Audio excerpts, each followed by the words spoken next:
Welcome, everybody, to the Formed by Jesus podcast. We are now in the simplicity practice. And as we talked about on Sunday, 4 weeks, we're going to really explicitly teach about it, looking at different passages throughout the scriptures. But then for the next 3 months, we're hoping to have interviews from our people, but also in our Together guides that Caleb puts together, we're really hoping to keep emphasizing how can we make simplicity not just a really good idea, but make it into our whole way of life. And so, Pastor Caleb, as always, you're here during the actual series. We're kind of recapping, but also talking about things we don't have enough time to talk about. On Sundays, like I was thinking more and more. So today was digital simplicity. That can be a 4-week, 8-week series, right? There was a lot of pressure. How do you define all of the issues and the solutions about our digital world within a span of, sadly, this time was 40 minutes. I didn't hit the 35 marker, but I think it was okay. So, what are some of your initial thoughts just about Christians, why we need to address digital simplicity? How do you want to get this conversation going? Yeah. It's tough because we had originally, when we were planning out the 4 weeks, we had week 1 as the problem. So we were just going to set up why simplicity was needed. And the main idea there was that we give our attention to so many different things. And what we give our attention to is usually making us more and more discontent. And so we believe this lie that the good life is just on the other side of having more, being more, doing more. But then as you studied more, it became really clear that the root of that was our digital consumption. And so we kind of were able to package it all as that's still the root, and the attention issue is still there and the discontentment is still there. But the way that we feed that is usually through what we consume digitally. And so, yeah, we could have done, an entire week on just attention, because in a way it's Haggah, right? It's what you're meditating on, which is so heavily influenced by the things that we're consuming digitally that we don't even recognize it. And so to start with digitalism, I think was smart because you get to cut the tree at the root, and then be aware of where your attention goes when you don't have things like your social media or streaming or entertainment, news, whatever. Yeah, I know I kept trying to, and I know we have mentors who were like, "Hey, it's okay. A whole sermon is just the problem. Don't bring a solution. Move forward." I just couldn't get myself to do that this time. But it really happened because I realized those two other problems, material simplicity and relational simplicity, are so big. So it's like, let's start at the digital world. I thought it was helpful. I had some conversations with people after. Yeah. And my big fear, anytime we talk about the digital world, for some reason, when we say digital, we don't think of the TV. Yeah. We don't think of news, right? We don't think of the radio. Mhm. That is literally digital. But it's also hard because I am wired to think about social media, YouTube, those things, because that's my version of consumption. Mm-hmm. But we're a multi-generational church. And so talking to some people after, which some of them use, like the data is clear. The older generations still use Facebook. Mm-hmm. The younger generations. It's only the older generations. Right. Facebook. Younger generations are still on Snapchat, which blows me away, and TikTok and stuff. So there really is, Brady Shearer mentioned how there's officially, your generation represents like a certain type of digital space, like music. Like you talk to certain generations, like, oh no, like Van Halen, like that's a certain crew. It's not that, oh, we all love all music. It's finally, social media is old enough where people have settled in their camp. Yeah. So like our generation stuck with Twitter and Instagram more. More iPhone technology, smartphone kind of thing. Oh yeah, because like computer games is a whole nother world that I never dabbled into. I know millennials, but like Gen Z is a whole nother like level to it. Yeah. And that's another thing. It's like the gaming, so much of it, and I love how you brought up Haggah. It's the opposite of Haggah. The problem is not those things in and of themselves. So that's why I thought the casino thing was helpful. Yeah. What is a couple bucks? Right. But you look back at your life or back at the last week, and I love that the iPhone does that for you. Like, no, this is how much time you spent. And it's not just the time, but that time also affects the rest of your other time. And it's just about having a divided double mind, as the scripture says. Yeah, it's hard too, because we think of, it's almost like digital simplicity is the springboard to talk about attention. So that's really the underlying thing, is attention simplicity. Because for some people, it's not just about the iPhone or digitalism, but it's really about what you use as an escape. So for some people, that's like fantasy books or talk radio, podcasts.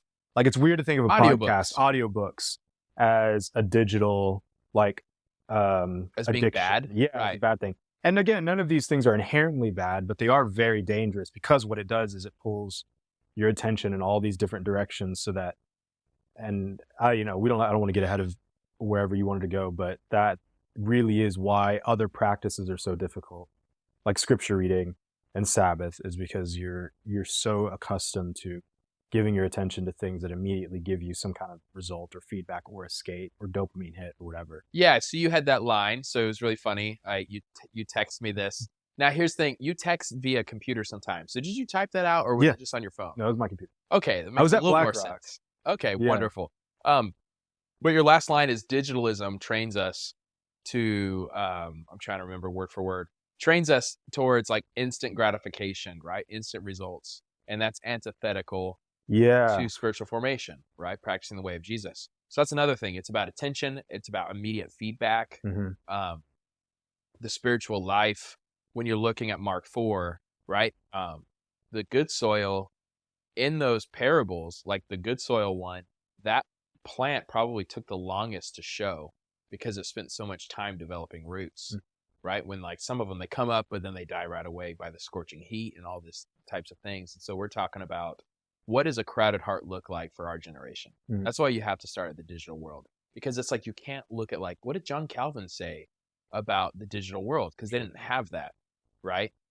So that's what's interesting. It's almost like you can look through the principle of attention, double mind, what do you do with your time, all those things throughout church history and in the Bible. But what we're doing is also culturally saying, okay, what does this mean for our moment? We have to start with the iPhone. We have to start with the TV, yada, yada. Yeah. It's the Ephesians line from Paul, the pay careful attention to how you live because the days are evil. Meaning that your default is to give yourself away to things that pull you away from God and towards yourself. And for most of us, that comes through our digital media, our TVs, podcast, radio, news, social media, video games, books, things like that. Because my temptation is a lot of, I would argue, good things. I am I was talking to my cousin Jace, like we're both info junkies. That's like the way to describe it. So I love being that person in a conversation. The did you know, or I like reading a random book, some sort of like, I don't just watch a movie. I deep dive behind the director and why they make the things they make and their style. And you sent me a really fun video the other day I watched about Christopher Nolan and how he doesn't use cinematography. I'm like, I love that. Like to me, like, and that stuff's fun in moderation. And I think Jan Johnson, actually, this is a book that's available at our bookstore, Abundant Simplicity. I thought it was a really helpful book. I like Freedom of Simplicity the most, but I actually think this one's a little bit more easier for the everyday person. Practical. Very practical. Lots of great practical steps that we're going to be adopting throughout the series. Why did I bring her up though? So what was I saying? You like good things, but in moderation. Yes. Information junkie. I don't know why I brought her up, but you guys should read this book. But yeah, she brings, I'm lost, man. I don't know what I do. Well, even that. So you said something interesting, that you like being the guy who in a conversation you say like, oh, well, did you know this? And then the question is, why do I like being? Why do you like that? Even that is another type of simplicity of like, which we'll get to in week 3. Relational simplicity. Yeah. Why do I had somehow in my upbringing, just my DNA that bent, I need to be known as something. Right. I found I like being known as the guy who has some sort of information. Right? Yeah. Oh, this is what it was. She likens, Jen Johnson likens digital intake to alcohol, where it's like, look, like, an argument can be made that can be used, as a moment of joy or whatever. It's very clear in the scriptures, drunkenness is bad. It's like, this is just, the digital world is another form of substance where overuse is terrible for you. And most of us are overusing it more than we know. And that's the scariest part, is that it is so part of our culture now. We don't even recognize how much it influences us. We don't even, I think it's really fun to always have, and we're doing our Together Guide this week, like, hey, look at your phone, how much time you spend. If you ask somebody like, hey, how much time do you spend before looking?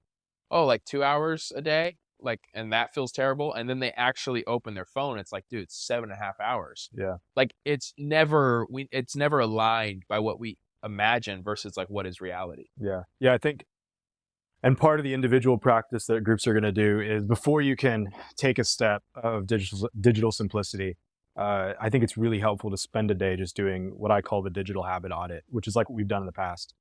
But you take an inventory of every interaction that you have that's digital, you write it down, and you can tally up and see. It makes you aware of where your attention is actually going, how much of the digital world is consuming your mind and your heart and your being, and then what you run to. Because I think that's the other thing, is the thing that we often don't account for is when we're bored.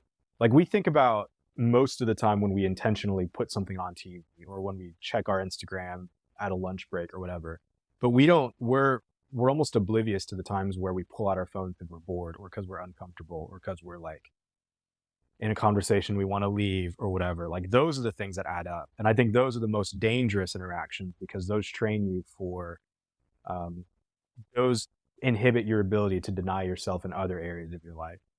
And so if you're constantly looking to like give yourself immediate relief from something that's uncomfortable or from boredom or from things that are slow by way of your digital consumption, then of course, like, meditating on scripture is going to be hard for you, or fasting is going to be hard for you. Because if you don't, Never told your body no. you've never told your mind, your heart, your eyes, anything no. And so when things don't go your way in a big way, you don't know how to handle it because you've never practiced self-denial, even just with your phones or with your media and things like that. And so when you take a digital inventory of your day, you see how many times you interact with something digital. It brings to light when you go to those things. Like, when I check my phone, is why am I checking it right now? It's because I'm tired, or I'm hungry, or I'm lonely, or I'm bored, or whatever. And then that, I think, gives you more of a grip on the type of digital things that you need to cut back on. Because like you said, not everything's bad. So Jen Johnson really emphasizes you need to ask what you're saying, the root, the why. Why are you running to that? Yeah. Because it's so easy in a series like this. We have 3 different real objectives we're looking at: digital, material, relational. But what could happen is you can take this on and say, okay, I'm cutting off the digital. But if you don't get to the root reason, you don't allow the gospel to heal you and to restore you and rebuild. And what you might wind up doing is replace it with material, right? Abundance, or relational, like, so like, or like an easy example is, let's say I got the dumb phone. Now I don't run to the digital world, but what I run to is showing off to everybody how I have a dumb phone, right? It just becomes, it's always about tending to a wound in a way that is outside of the design of giving it to the Lord and in community confessing it. And so even Josh Becker, I've just read The More of Less, which is a really helpful book, talks about that. Like, you can get rid of all your things and still have a problem. Like, still not be minimal. Yeah. Like, it's about the things, but it's also not about the things. That's a lot of these practices. Like, it's about the practice, but it's not about the practice. There's something so much deeper. Yeah. Each practice is really a pathway for you to recognize the parts of yourself that aren't yet conformed to the image of Jesus. So the practices in that way are a means to an end, and that the end goal is not to simplify your life. The end goal is to live a content life in your relationship. Joyful life in the kingdom with Jesus. Which is our definition. Yes. So that's the end goal. And simplifying your life is a means to that end, but it's not the point. And I think that's worth saying it for any of these practices. Yeah. And it's just in our cultural moment, and we're honest, we're all rich. Like, when you look at the world standard, this is a very convicting series. But the point is not shame and condemnation. It's an invitation to grace and to mercy and to more, right? By having less. Yeah. Let me just remind our listeners what our definition of simplicity is. Yeah, that's good. The practice of simplicity is removing the number of digital distractions, material desires, and relational dishonesties that keep us from living a joyful life in the kingdom of Jesus. Now, I won't talk about it too much, but I was shocked in my study of simplicity, the relational dishonesty part, because in my mind, I just think about digital consumption and then material, like wealth and desire for things, as Jesus mentions in Mark 4 and many places. But the relational dishonesties, it's like our life is so complicated because we're putting on a mask. We're trying to be someone we're not, to impress people we don't like, like all those things. So again, Jan Johnson's book is really helpful to go like, wow, like, we complicate our lives and we're not just who we are, right? Which shows we don't know what Christ has done for us, how we've been redeemed, and our true identity. So I'm excited to get to that in week 3. But one more, I want to mention Colossians 3. I thought about preaching from that text, and then I've been thinking about it every week. I'm like, where can I put Colossians 3? But maybe it's in this conversation, right? Paul's huge strategy towards spiritual formation is that put off, put on. So I remember when I learned in college, I did a paper on Colossians 3, had to do like a line by line Greek analysis. And that put off is literally, he wants you to think of the imagery of taking off a shirt and then putting on another one. Mm. And it has that whole idea that you can't put on another shirt until you took off the other one, especially if you live in Arizona, right? So like I think of like Joey from Friends, where he has all of the, all the clothes. He's not as mobile, and it's really funny. But so what we're looking at with simplicity is it is more about what we're putting on, like righteousness, love, joy, peace. But you can't put those things on until you get some things off of your life. Digital distraction, digital consumption, escapism, entertainment, too much of all those things. So that's a key idea I want us to constantly remember, that we're putting it off for the sake of putting something better on. But I also think that still goes with our whole idea. This whole practice is not about you doing more. It's very much about you doing less. You want to speak into that a little bit? I know that's really struck a chord with both of us. That whole idea. It's hard too, because the temptation then is to, and then that's key. So for digitalism, for example, let's say you do a digital detox, like a 30-day thing. And so the point of you doing that is not to then sit at home and just sit. I mean, maybe you can do that, you can do that. Yeah. No, but like you literally can do that. Me personally? Yeah. Yeah. I don't know how. I'm so jealous of that skill. But the point isn't. Let's just move beyond that, right? No, we can talk about that if you want. Yeah. The point is, like, even when I'm doing that, for example, first of all, that does not happen as often as I think you think it does. Like, it's not like I just go home. And actually, the fact that you can do it, though, just blows me away. Sure. But it's so relieving, because what I'm doing then is I'm using that time, instead of going to like a TV show or whatever, which again isn't inherently bad, especially because we talk a lot about stories and the importance of stories. So like, I always feel like we need to have an outlet where we're living a story, or being, like movies are really powerful. And we're learning from other people on how to tell a good story. Yeah, exactly. There's a lot of angles. Yeah. But that can become an escape. And so the point of digital minimalism is not to just sit and do nothing. But even if it is, the point of sitting and doing nothing is to make space in your life to then put on a posture of receiving, of listening, and being present with God. And so, and even for me, like I've noticed, so our work schedule, me and Shelby, I have both kids on Mondays and on Fridays. So Shelby goes to work in the afternoon, and so I come home from work and I'm home with them. And by like 6 o'clock, sometimes 5 o'clock, I'm like on my phone, because I just can't. Like, it's just a lot. They're crying, they're both tired, they're fussy, they want to go to bed. They're both under 2 years old, so it's just a lot of energy. So if I'm on my phone, like, I know that I'm not being present with them. And I recognize that's an invitation from God for me to put that off, and to put on not doing nothing, but actually be present and engaged with my kids, and rely on God for that strength, and be honest about where I'm at, energy-wise, mentally, and everything like that. But the point isn't just to get rid of something. It's to actually use that time to then fill it with something that's harder and slower, but will make me more satisfied. So I know that scrolling through Instagram or turning on the TV as soon as I get home will make me feel less lonely. It's a quick dopamine hit, but only for a moment. What'll actually make me feel less lonely in the long run is using that time to pray, bring that to God, texting a friend, reaching out to somebody, whatever. Yeah, another good example, last night, we took away our TV. And so, so our girls, like my oldest loves TV shows, loves movies. It's really fun. I'm excited for us to like do future, like on big, midnight release, which they don't do anymore, but day of. Yeah. But so last night we just played a game. We have a lot of like board games. And so every night this last week, we just playing a different board game. I'm like, this is so fun, because we're fully interacting, and like it really makes them feel included.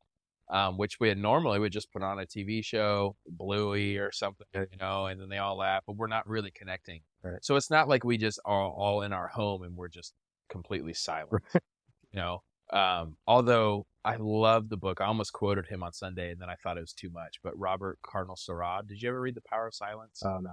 It's such a wonderful book, but he talks about every Christian home should be a silent home, and like, it's this idea that the modern mania is noise is the false tranquilizer to the soul, and they don't want to face life. So we communicated that message on Sunday. I didn't quote him directly, but I was like, man, this is not a silent home, because like, and you have to realize the age of kids and stuff and all of that.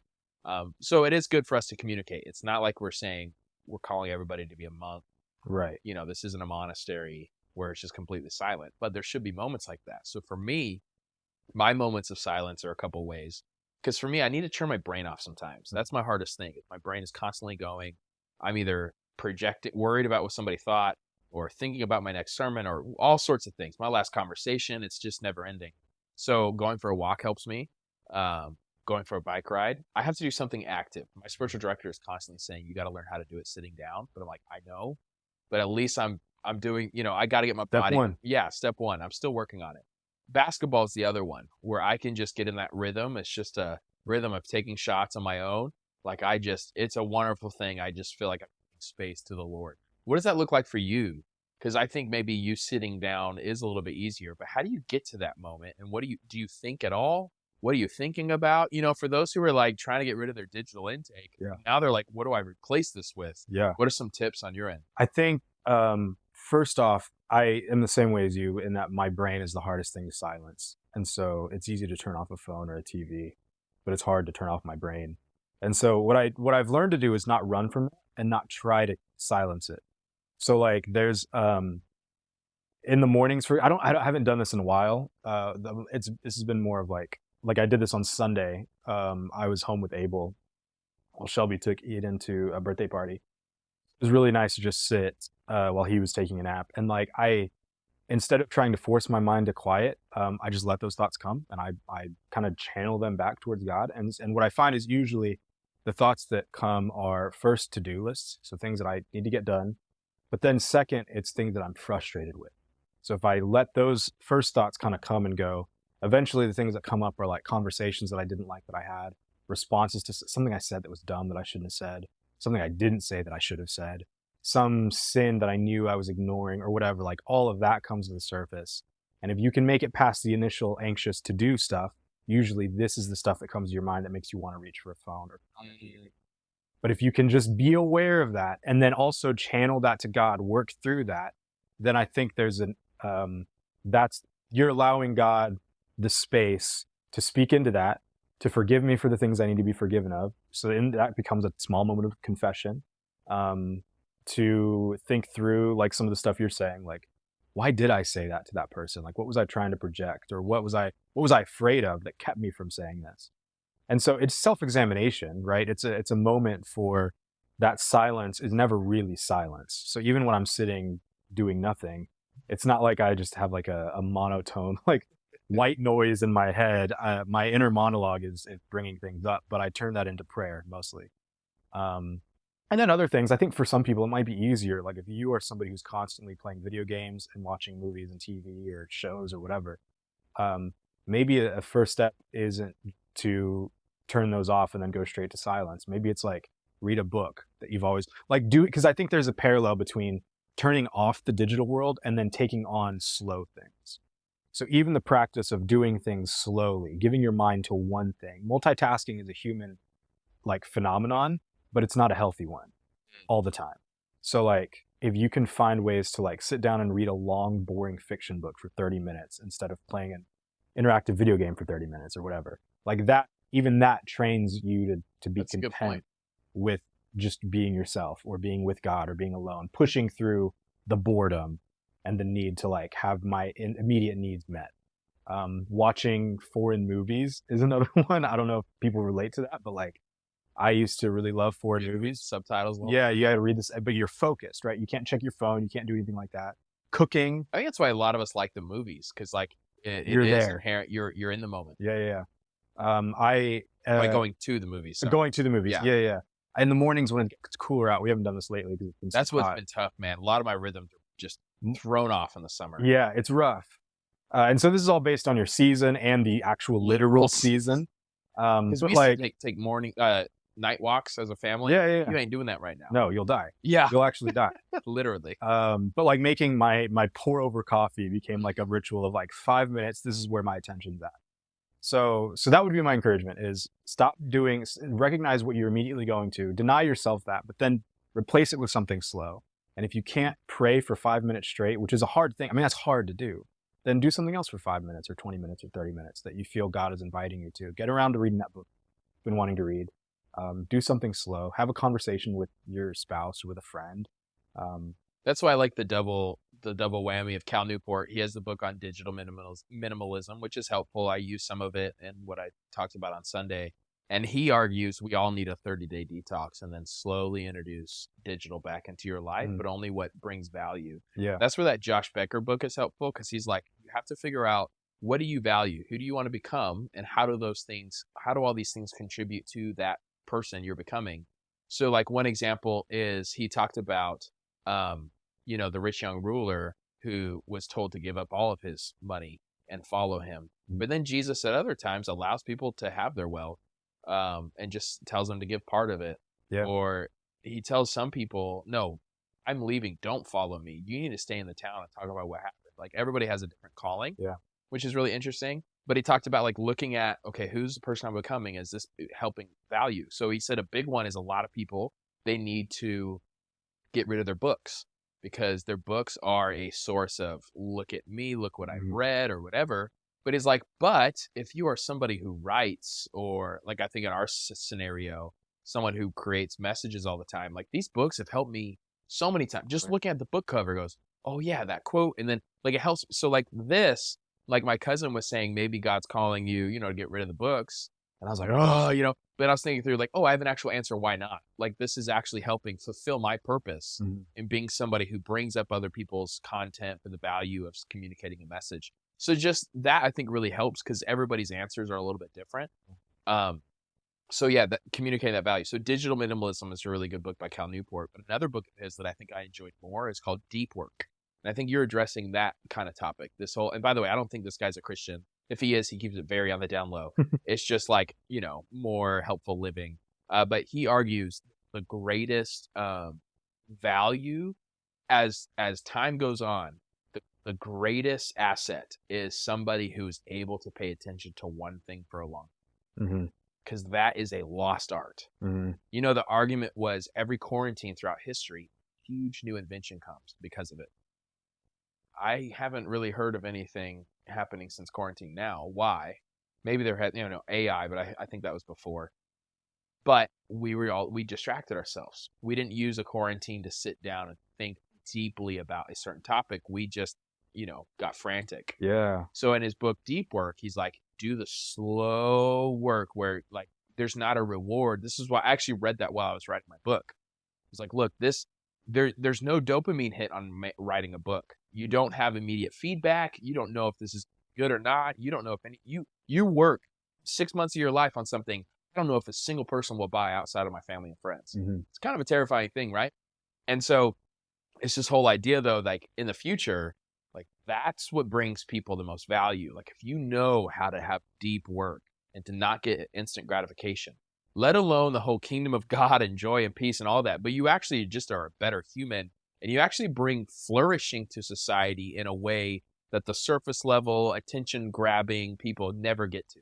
Is it the Soren Kierkegaard line that the saint is the person who's able to will the one thing? So the idea is that the person who's the most saintly or the most godlike, or godly, I should say, is the person who, or Jesus in the Sermon on the Mount, in the Beatitudes, blessed are the pure in heart, for they will see God, right? And the idea is that there's the purity of heart, the simplicity of you have such a focus on what you truly want, which for us as followers of Jesus is Jesus and the kingdom, that everything else revolves around helping you achieve that end. Seek first the kingdom of God. It's all throughout Scripture. Cal Newport, Christian or not, is tapping into just basic fundamental truths of reality. Right. That these are the people that not only experience satisfaction, the people that are able to will one thing about their union with God, but then spread that peace to others. They're the people we were created to create. We were created to contribute to the overall flourishing of society. And deep work is like the fundamental way that we do that. Yeah. So it's a helpful thought to think through. So it's like, man, how am I ruining my calling or stunting it, or whatever language you want to use? Because all these little things that are not bad, they're keeping me from deep work that can lead to not only my flourishing, but to my neighbor. Is there anything else you wanted to address? And then we'll kind of talk about some of the practices we're challenging our people with.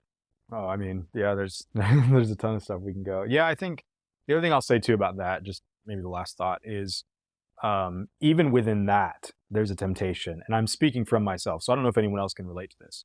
But that idea of like, look at the things that are preventing you from being who you want to be and not contributing to, like, I can even take that and run with it in a way that's super anxiety inducing and productivity minded and not simplified at all, which is why I think it's so helpful and healthy to think of this as a practice that takes time of examining little by little. So like, I wouldn't dive to the deep end right away unless you're really like ready for that and you feel God calling you to the deep end. But it's really easy to take that productivity mindset and still apply it to simplicity, to where you only do things that are going to help you climb the ladder of success or be who you want to be. And that's not what we're saying. Well, and that other idea that you just mentioned, where I think we can pervert this idea of like removing distractions.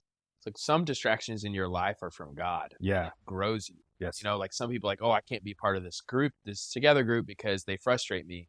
No, that's pointing to something. You need to work on that, not by leaving, by staying. Yeah, exactly. Yeah, that's a great point. Yeah. Yeah, wonderful.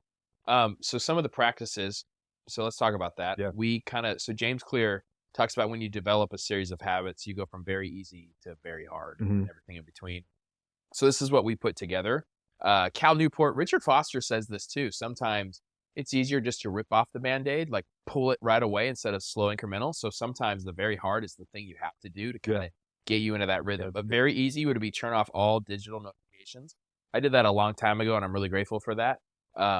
Especially social media notifications, right? Like text messages, it makes sense. Somebody needs to reach out, or phone. But then for you and me, like we have times of the day on our phones where, you know, and I love that about the feature on the iPhone. Like, hey, from 5 to 10 a.m. You know what I found though? I don't know. You can cut this out if you want. That almost makes me check my phone more. Because you're wondering. Because I'm wondering, do I have something? So my phone time actually spikes between 5 and whatever. So not for me, but it's only if I'm focused on something, a single focus. So if I'm writing a sermon, my phone's not even in my mind. Yeah. But then if I hear it beep, it takes me out of the moment. Yeah, that's true. So you need to be focusing on one thing. Something. Yeah. That's a good point. So turning off notifications, Caleb said just not to do it. I still. Another thing that's easy is nothing digital during dinner. Even something as little, a lot of families just keep the TV on while they eat. Yeah. It's like, hey, turn that off. You know, I noticed that we've done that in the past, and the kids, they just, you know, they're not in the moment. They're eating and looking over. And, you know, especially, I think we developed that habit when they were like, ooh, the moment you're in, it's like, let's just keep sanity. So I want you to eat. Yes. Stay distracted as long as you're eating. We're just trying to make it to bedtime. Yes. Yeah. So we're in a new season. So I think there's a lot of grace with where you're at. Totally. But we're like, oh, we can keep this off and we can actually sustain good conversations here. Moderate is delete social media from your phone and nothing digital before 10 a.m. and after 5 p.m. So I call that 5-10 to win. In the mornings, I don't touch it till 10 a.m. Generally speaking, I'm like, I just know people are like, hey, I saw you commented on something at 7 a.m. It's like, yeah, none of us are perfect, but it's the guideline. Leave me alone, bro. Also, I schedule videos to upload. So if someone messaged me, oh, interesting, 5:10 to, but you uploaded at 7 a.m. I'm like, it's called a scheduler. Yeah. But anyways, and then after 5 p.m., I find both of them very valuable, right? In the morning is valuable for me. The night one is valuable for me being with others, serving others. Nothing's worse than talking to somebody and they're like looking at their phone. Jonathan Haidt, the Atlantic article that's on our Notion document to help us study, he talked about how kids, they did research with kids who had their phone that just on their pocket, they weren't allowed to bring it out, versus those who didn't have their phone at all, is in another room. Those with the phone out of the, like, totally another room were way more attentive and focused and passed their tests versus the group that had the phone on them. So just because it's on you, there is a separation of attention. And then what's hard is a TV or digital entertainment fast. So you had put that one in there. In your mind, what does a fast look like? Because we usually use the word abstain too, right? I meant to say abstain. Okay, cool. So what, like, is this full on, or is it certain hours of the day? What were you thinking when you? What were you thinking? Whoa. How would you describe that? People do. In my mind, it was a full on. A week or 2 weeks, kind of thing. Or I think in the guide, it's choose something you can do for 30 days. Okay. So the idea was maybe TV and media, do away with that. Don't worry about social media for now. If that's maybe you have a healthy relationship with social media, which is, I don't know, that's an oxymoron. Pretty uncommon. Yeah. Right. But maybe that's not a huge issue for you. You can still have that.